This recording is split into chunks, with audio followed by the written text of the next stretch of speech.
Welcome two factor का margin. ये हमारा लेक्चर नंबर 6 जिसमें आज हम पढ़ने वाले हैं 2.5 मोशन ड्यू टू ग्रेविटी।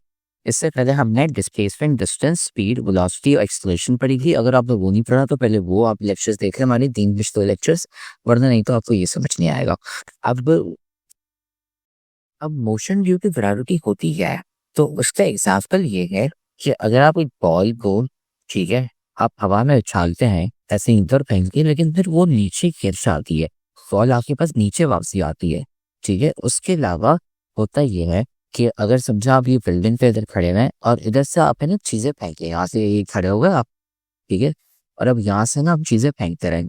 जैसे आपने ये किया कि आपने पहले बॉल ऐसे ही नीचे फेंकी, फिर आपने बोला कि मैं है ना पेंसिल फेंकता हूँ, आपने बोला पत्थर फेंकता हूँ, इतनी सारी चीजें आप है ना वो फेंकते हो। अब यार वो नीचे क्यों कर रही है, आपको ऊपर से ऐसे नीचे फेंको या फिर ऊपर उछालो फिर, लेकिन वापसी नीचे गिर जाती है। मतलब ये ऊपर ऐसे यूं नहीं चली जाती, जाती ही नहीं रहती। वो इसलिए है क्योंकि जो अर्थ है ना, हमारी अर्थ, उसमें एक फील्ड है, उसे हम कहते हैं ग्रेविटेशनल फील्ड। वो आप आगे जाके पढ़ेंगे नेक्स्ट चैप्टर में ग्रेविटेशनल फील्ड क्या होती है, लेकिन समझें ग्रेविटी है, ये ग्रेविटी आपने सुना होगा बहुत सारी क्लासेस में। ग्रेविटी क्या करती है कि यार वो आपको नीचे ऐसे ही मैंने लेके आती है, ठीक है। ग्रेविटी क्या करती है, हर चीज को नीचे जमीन की तरफ लेके आती है, क्योंकि ग्रेविटी है उसकी वजह से हर चीज जमीन की तरफ गिरती हो। पहले आप उसको ऊपर फेंको, लेकिन क्योंकि अर्थ पर ग्रेविटी है, ठीक है, because of gravity, because of this gravitational force, ये फोर्स है ना, ये आपको नीचे खींचती है, जमीन की तरफ खींचती है। इसलिए आप खुद को भी छलांग मार के देख लो, कुछ भी हवा में फेंको या कुछ भी ऊपर से नीचे फेंको, हमेशा नीचे ही गिरेगी, ऊपर नहीं जाती रहेगी। ये तो ये है ना पूरा ग्रेविटी की वजह से, और वही नाम है ना यहाँ पे दिया हुआ है gravity, motion due to gravity. Gravity क्या है, एक ऐसी फोर्स है जिसकी वजह से क्या हो रहा है, हर चीज जमीन की तरफ गिरती है जब आप उसको उछालते हो आप, ठीक है। तो इससे हम कहते हैं मोशन ड्यू टू ग्रेविटी। और सबसे इम्पोर्टेंट बात, हमने इस चैप्टर के ग्रेन टेस्ट का जो प्रैक्टिस टेस्ट है उसका लिंक हमने डिस्क्रिप्शन में डाल दिया है। आप डिस्क्रिप्शन में जाकर ये ऊपर पहला लिंक है प्रैक्टिस ग्रेन टेस्ट को, यहाँ पे जाएं और सॉल्व करें और प्रैक्टिस करें। यहाँ से आपने अगर प्रैक्टिस कर ली, आपके एग्जाम्स के अंदर एमसीक्यूज के अंदर 100% मार्क्स गारंटेड है। उसके अलावा अगर आपको हमारे फ्री नोट्स चाहिए, lecture, guest papers, model papers चाहिए, तो इस पहली वाली लिंक पे क्लिक करके आप हमारे चैनल को ज्वाइन हो जाए, और दूसरी वाली लिंक को क्लिक करके आप हमारा व्हाट्सएप ग्रुप है इंपॉर्टेंट प्रीमियम, उसको ज्वाइन हो जाएं, ठीक है। अगर आपको ट्यूशंस वगैरह के अंदर एनरोल होना है, कोई डाउट है, तो ये हमारा व्हाट्सएप नंबर, इस पर क्लिक करेंगे आप डायरेक्ट व्हाट्सएप पे चले जाएंगे, और तमाम बुक्स के पीडीएफ इस वाले यहाँ पर आखिरी वाले आपके पास गिवन है। आप यहाँ से कोई भी बुक उठा सकते हैं, आपकी जो मर्जी चाहे, सारी की सारी क्लासेस का। इसके साथ साथ आपसे रिक्वेस्ट है, आप चैनल को सब्सक्राइब और वीडियो को लाइक भी करते हैं। अब ये जो ग्रेविटी है ना, ये एक फोर्स है, ठीक है। उसकी वजह से क्या होता है, एक्सेलरेशन होती है। एक्सेलरेशन कितनी होती है, 9.8 मीटर पर सेकंड स्क्वायर। इसका मतलब यह है कि एक्सेलरेशन का क्या मतलब है कि यार आपकी स्पीड कितनी या वेलोसिटी कितनी बढ़ती जाती है, ठीक है। तो अब है ना, मैंने एक बॉल को समझे, ये जो बॉल है ना, ऐसे ही मैंने नीचे इसको ऐसे ही फेंका, ठीक है। ये मैंने नीचे फेंकने से होता क्या है, उसकी स्पीड कितनी होती है, तो पहले आप शुरू में 0 होती है, ठीक है। अब एक्सेलरेशन है ना कितनी है, एक्सेलरेशन है आपकी a is equal to 9.8 metre per second square.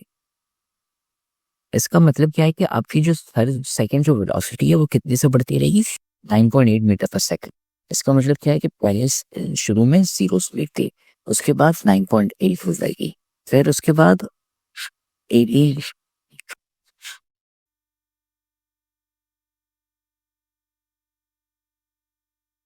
फिर उसके बाद 19.6 हो जाएगी, फिर उसके बाद क्या हो जाएगा 29.4, ये 30 सेकंड हो गया। फिर उसके बाद क्या होगा 39.2, फिर उसके बाद क्या होगा आपका 49, ठीक है। तो ये जो आपकी स्पीड जो देख रहे हैं यहाँ पे, ये है आपकी वेलोसिटी, ठीक है। अगर आप हवा में उछालते हो बॉल, ठीक है, तो acceleration 9.8 metre per second square से हो रही होती है। इसका मतलब क्या है कि यार आपकी जो वेलोसिटी है वो बढ़ती जाती है 9.8 मीटर पर सेकंड से, ठीक है। और उसकी वजह से क्या होता है, आपकी जो टाइम है, ठीक है, उसकी वजह से आपकी टाइम है ना, पहला सेकंड है 9.8 मीटर पर सेकंड वेलोसिटी होगी, फिर 19.6, फिर 29.6, 39.49, ठीक है, ऐसे ही है ना आपकी वेलोसिटी बढ़ती जाती है और आपने भी देखा होगा कि यार जितनी ज़्यादा देर से गिरती रहती है तो आपकी स्पीड भी बढ़ती जाती है। ये होती है वेलोसिटी, ठीक है, ये होती है एक्सेलरेशन। और जब भी आप हवा से फेंकोगे तो उसकी वेलोसिटी कितनी बढ़ती जाएगी, 9.8 मीटर पर सेकंड स्क्वायर से एक्सेलरेशन होती जाएगी। हवा से है ना 5 सेकंड हो जाए, आपकी स्पीड है ना बॉल की हो जाएगी 49 मीटर्स पर सेकंड, ठीक है। फेडरल बोर्ड के एनुअल एग्जाम्स का डर है, लेकिन ये नहीं पता कि तैयारी कहाँ से करनी है। दूसरी बात ये नहीं पता कि एग्जाम के अंदर सवाल का जवाब लिखना कैसे है, कैसे सेंटेंसेस को फॉर्म करना है, कैसे हमें फुल के फुल मार्क्स मिले। तो भाई घबराना किस बात से, हमारी बैच इसी प्रॉब्लम को तो सॉल्व करने आई है। तो आप भी हमारे बच्चों की तरह 97.8 परसेंटेज ला सकते हो, 98.27 परसेंटेज ला सकते हो, फातिमा की तरह, अगली फातिमा आप बन सकते हो। आप 505 मार्क्स ले सकते हो आउट ऑफ 520। अच्छा जी, कैसे? हम आपको सिखाते हैं कि एग्जाम के अंदर लिखना कैसे होता है, ग्रेड टेस्ट प्रोवाइड करते हैं। देखिए जी, हमारे पास है पाकिस्तान की one of the best faculty. आप कोई भी सब्जेक्ट लेना चाहें, आपका जो दिल करे, आप सारे सब्जेक्ट्स लें, सिर्फ और सिर्फ 3,000 रुपये में पूरे साल में। आपको एग्जाम राइटिंग मेथड दिए जाते हैं कि सवाल का जवाब लिखना कैसे, डिफरेंस वाला अलग क्वेश्चन, डेफिनेशन अलग, एग्जाम्पल वाला अलग, मैथ के सवालों का जवाब अलग होता है। आपको टॉपर बच्चों के नोट्स दिए जाते हैं, आपको फुल बुक के notes, question answers, live classes के अंदर कॉन्सेप्ट पढ़ाया जाता है आपको, और उनकी रिकॉर्डिंग्स भी दी जाती हैं। भैया और क्या चाहिए? अच्छा, और मज़े की बात, ग्रैंड टेस्ट से हमारा समझो पेपर लगता है। ये हमारा है केमिस्ट्री का ग्रैंड टेस्ट, इसका सवाल नंबर तुम नोट करो ये। तो भैया इस ग्रैंड टेस्ट में से आपके 3 सवाल लगे हैं क्लास 9 के केमिस्ट्री के पेपर में, इस साल जो नए सिलेबस से हुआ था 2025 के अंदर ग्रेड 9 का। तो इतने इंपॉर्टेंट हमारे ग्रैंड टेस्ट होते हैं, सारे आपको दिए जाते हैं। तो भैया देर किस बात की, इस नंबर पे कांटेक्ट करें और अभी रजिस्टर करवाएं। वैसे ही जैसे अगर एक इंसान अगर पहले माले से जंप मारता है तो यार उसकी स्पीड ज़्यादा से ज़्यादा 9.8 मीटर पर सेकंड होगी, तो उसको थोड़ी सी चोट लगेगी। लेकिन अगर आप उसको 10वें माले से फेंकोगे तो भाई 10वें माले से गिरते गिरते गिरते भाई इतनी हाई स्पीड हो जाएगी कि भाई फिर है ना कोई फायदा नहीं होता, फिर है ना बंदा भाई, फिर उसके बाद बंदा बचता ही नहीं है। वो इसलिए क्योंकि स्पीड बहुत होती है, क्योंकि एक्सेलरेशन है ना 9.8 मीटर पर सेकंड स्क्वायर की होती है, ठीक है। तो ये है motion due to gravity. Gravity की आपको ये पता होना चाहिए, ग्रेविटी क्या होती है जो मैंने बता दी, आपको ये वैल्यू पता होनी चाहिए एक्सेलरेशन की, और उसका मतलब क्या है वो आपको पता होना चाहिए, ठीक है, ये है। और उसके अलावा अभी फिलहाल यहाँ पे एयर रेजिस्टेंस का लिखा हुआ है। एयर रेजिस्टेंस क्या है कि यार हवा होती है, जब आप गाड़ी बहुत तेज चलाते हो, बाइक तेज चलाते हो तो हवा आती है, वो हवा है ना उसको रोकती है, जिसकी वजह से फिर एक्सेलरेशन है ना आपकी कुछ टाइम के बाद जीरो हो जाती है, फिर एक कांस्टेंट स्पीड आ जाती है। वो है ना बाद में ज़्यादा पढ़ने की ज़रूरत है, अभी ज़रूरत नहीं है। लेकिन मैं इतना बता रहा हूँ कि जब आप गिर रहे होते हैं तो हवा बहुत तेज होती है, हवा बढ़ती जाती है, और उस हवा की वजह से आपकी एक्सेलरेशन है ना शुरू में 9.8 होती है, फिर जीरो हो जाती है। और जब आपकी एक्सेलरेशन जीरो हो जाती है तो आपकी स्पीड का जो चेंज है ना वो कम होता जाता है, फिर एक टाइम के बाद फिर स्पीड कांस्टेंट हो जाती है, ठीक है। तो ये है आपका मोशन ड्यू टू ग्रेविटी, ठीक है।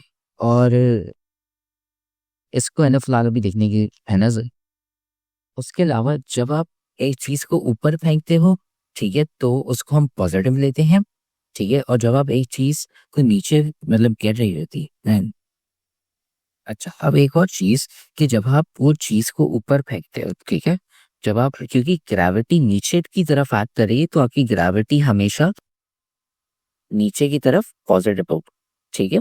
सो जब आप नीचे गिर फेंकोगे चीज़ों, क्योंकि ये जो फोर्स लाइन्स देख लो आप, ये ग्रेविटी ये ज़मीन की तरफ फेंकती है, तो ज़मीन की तरफ जब आप करोगे तो पॉजिटिव होगी। लेकिन अगर आप एक चीज़ ऊपर फेंकते हो तो ग्रेविटी फिर आप है ना नेगेटिव में लोगे, ठीक है। और वही चीज़ यहाँ पे लिखा हुआ है, अगर नीचे गिरेगी चीज़ तो पॉजिटिव है, अगर ऊपर की तरफ फेंकेंगे तो नेगेटिव होगी आपकी एक्सेलरेशन, ठीक है। तो यहाँ पे लिखा हुआ है box of A block of mass 2 kg is left from the top of building. How much time will the block take to reach the ground if it strikes the ground with a speed of 78.5 meters per second? और एक हवा का जो effect है वो आप छोड़ सकते हैं, हवा है ना उसमें कुछ नहीं करने वाली, ठीक है।